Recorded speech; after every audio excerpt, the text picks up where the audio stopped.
Hi guys, PrinceofMacedon here, doing a Rome Total War online battle.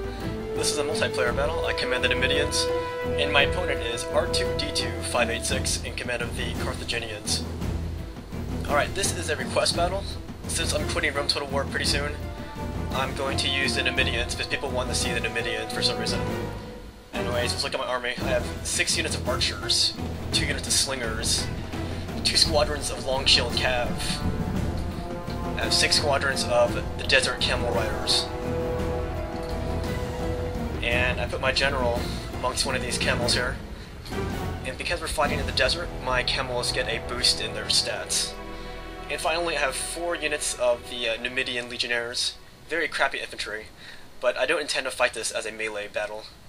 Alright, let's go look at the army commanded by R2D2-586. Probably a Star Wars fan. He has 6 units of Sacred Band hoplites, and behind them he has just, I believe, 4 units of the Balearic Slingers, and that's really not many. And then finally he does have 4 squadrons of the Sacred Band cavalry. Here we go. Alright, if you don't play online battles at low money, you would probably think that the Carthaginians had the advantage, but in reality my army has the big time advantage. And that's because my opponent neglected to bring enough missiles to counter mine. As you guys know, I don't like winning because my army has the missile advantage. But this is a request battle. People wanted to see Numidia, and too many of you people don't seem to understand just how powerful missiles are at low money. So this will be a one-time thing for me. I'm just going to show you this battle and then get on with it. So this is definitely not my style. A good Numidian army would have a lot of Jav Cav, but because we're fighting in the desert, I decided to bring my camels because the camels get a huge bonus, and I just want to go for a quick knockout. Anyways, you can see the effects of my loose formation missile units versus his congested group of Balearic Slingers. My guys are easily cutting them down. Alright, so I'm spreading my army out even more, and I just want to stretch out my opponent's lines here. And you can clearly see that my opponent isn't budging with his troops. He's going to keep them still for now, and that's the wrong thing to do against an army who has the superior missiles. As you guys see in my battles, I like to attack, and that's the way I compensate for the lack of missiles. In any case, I'm going to use my superior cav to eliminate his cav. And once again, because of the desert bonus, my guy should have no trouble taking out his heavy horsemen. And for some reason, a lot of you guys seem to think that I was joking about the camels scaring away other units, especially horses. And yes, that is because the sight and smell of camels did, in fact, historically speaking, scare enemy horses.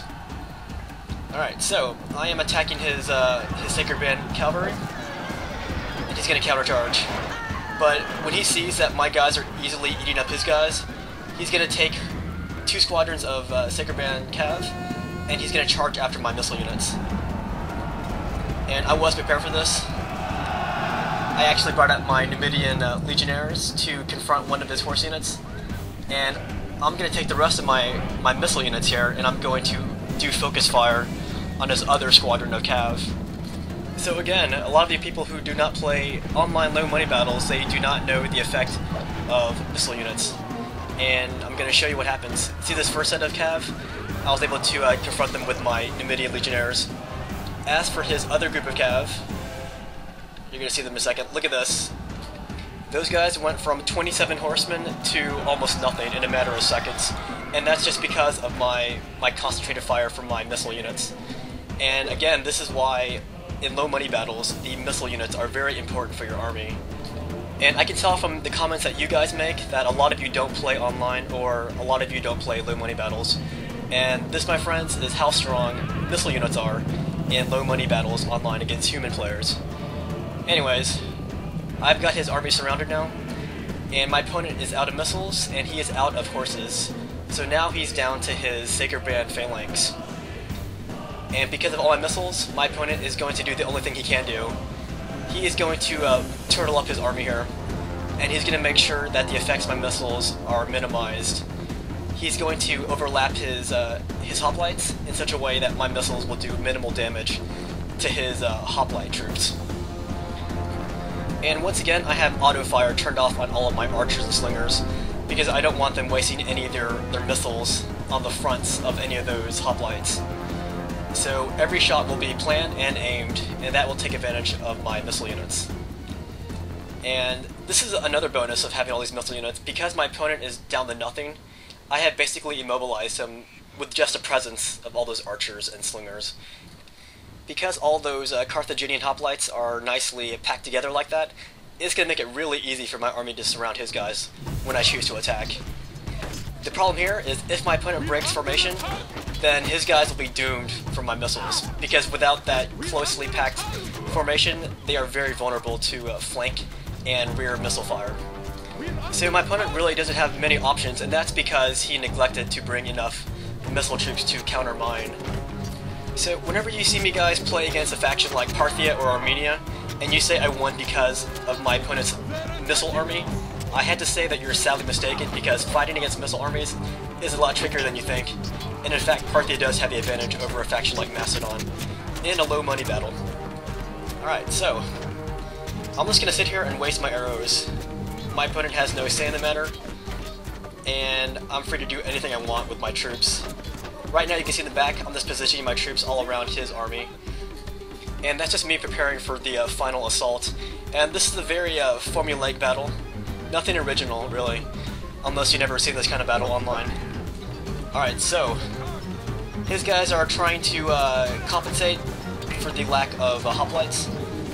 And again, the reason why he's losing hoplites is because my missiles are killing his ranks.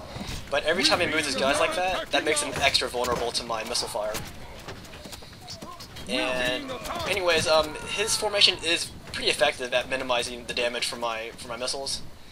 But as I said earlier, my opponent really has no options here. Like, even though he's putting up a good resistance right now, it doesn't matter, because in the long run, I'm just going to surround his troops and they will break. And you can see that big concentration of fire coming from all sides. I got 3 archers on one wing plus slingers, and the other wing is equally enforced by archers and more slingers. And you can see all the upgrades I put into my missile units. Alright, so 2 minutes later, his guys are depleted, but I brought up my Numidian legionnaires to launch their Pila at his hoplites. And you can tell I'm running out of missiles now when I'm using my Numidian legionnaires. And I believe all I have left are my slingers, only they have a few rocks left. So once I'm out of like slingers, I want to rush forward as quickly as possible before my opponent realizes that I'm out of ammunition, because I want to fight him when his guys are congested like that, because that will make it easier for them to rout later. So about 10 seconds later, I'm rushing out my archers. I'm going to send them in first, and I'm going to start moving in from all sides. If my opponent moves now, then it's too late, because when his guys are in motion, that makes him weaker for my attack. So here comes my archers first. They're going to attack the flanks of that hoplite formation right there. Now I'm going to send in the legionnaires. That first group kind of went not where I wanted them to go, but it doesn't matter, because when those hoplites are nicely compacted like that, it's still going to be easier for my guys to rout them. So here's my Numidian legionnaires. These are not the kind of guys you want on your front lines. I consider Numidian legionnaires and all other imitation legionnaires as more of an impediment or a speed bump to enemy troops. Anyways, you can see how nicely surrounded his guys are. And you can see I kept my general out of that. And the reason for that is because if my general routs in combat with all those Numidians nearby, then that would be very disastrous for my army. So I'm going to keep him out of the action, but I'm going to keep him close enough for my troops so that he can inspire them. In any case, I haven't thrown in all my units left. I still have plenty of units outside of this big Numidian gangbang. But I'm going to keep my troops out of it, but I'm going to slowly but surely throw them into combat when I see an opening for my fresh troops to charge in. So now I'm going to start committing my horsemen to the action, but only 1 squadron right now. And luckily that charge with that 1 squadron of horsemen led to the drop in morale in one of those units. And because these guys are so closely packed like that, the loss of morale is contagious for all of those troops right there. And even if that horse charge failed, I still have several more squadrons outside of this big circle to engage, so I have plenty of options still. But you can see right now it's going downhill for the Carthaginians. And this is revenge for the Numidians. All my Numidians, they all want their back pay from serving in the Carthaginian army. And that battle is finished. And again, this was a request battle. This is not the kind of battle I like to show. Anyways, you can look at the results, but I'm going to show you the results from each of my different units here. My camels and horsemen, they killed 170 guys combined. My legionnaires killed 128 men combined. But my archers and slingers, they killed 244 Carthaginians. So you gotta respect the power of missile units. Good game to my opponent.